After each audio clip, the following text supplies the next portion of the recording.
Now we are going to go over the fundamentals of the barbell back squat. We are going to take these from a rack today, so we don't have to worry about taking the bar off the floor and somehow getting it to our shoulders. The benefit of having a rack is that you can set the bar to a fixed height every single time and then re-rack it. So again, we're not worrying about taking the bar off the ground.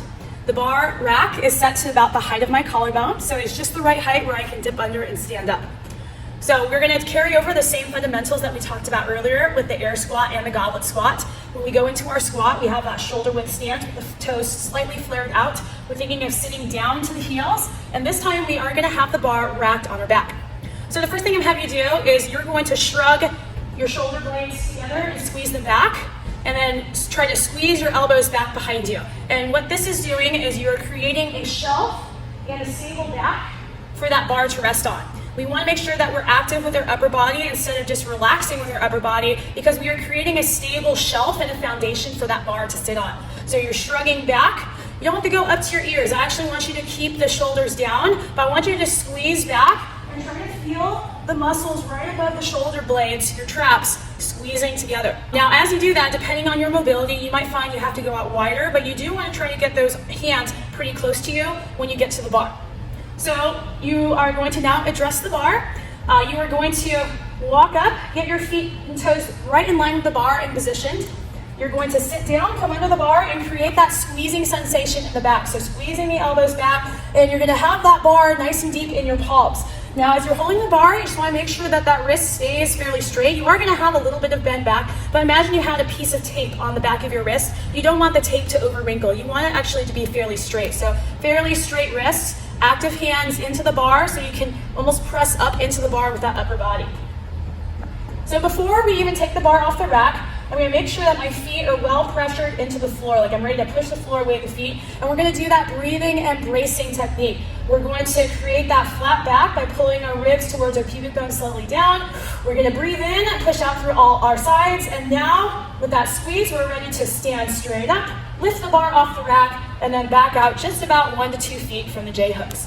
So from here, you're going to set your squat stance. Torso is nice and braced, squeezing. So you don't want to overextend the neck and look at the ceiling, and you also don't want to look down. You want the neck to be very neutral. So neutral, straight neck, looking about the corner of the wall in front of you, or anywhere from 10 to 12 feet. And after you set your stance, you're just going to sit down to your heels, keeping that tension, and then push the floor away with your feet. Sit down, push the floor away with your feet, trying to get your hip crease below the knee. Again, if you're not sure about depth, because sometimes when we add load and we start lifting with a barbell, either in the front rack or the back rack, it sometimes compromises our depth because that extra weight somehow messes with our ability to sit down low enough.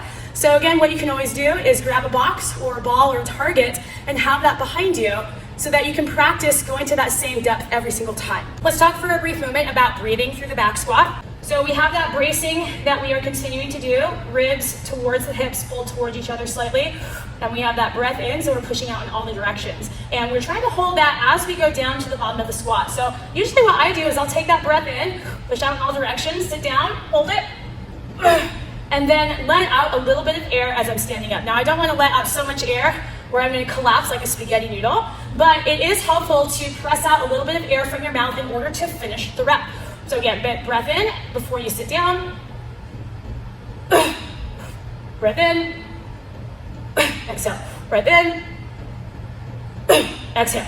And that breathing pattern is allowing you to stay compressed and tight through the duration of lowering down. So you're creating that pressure, you're creating that constant tension through the bottom of your squat, and then letting out just a little bit of air in order to finish the rep will help you complete and contract those muscles effectively. When you are finished with your squat set, you are going to walk into the rig, let the bar hit both of the poles, and then set the bar down, and you are done with your set. In the next video, we're going to address common errors in the back squat, how to identify them, and then how to fix them.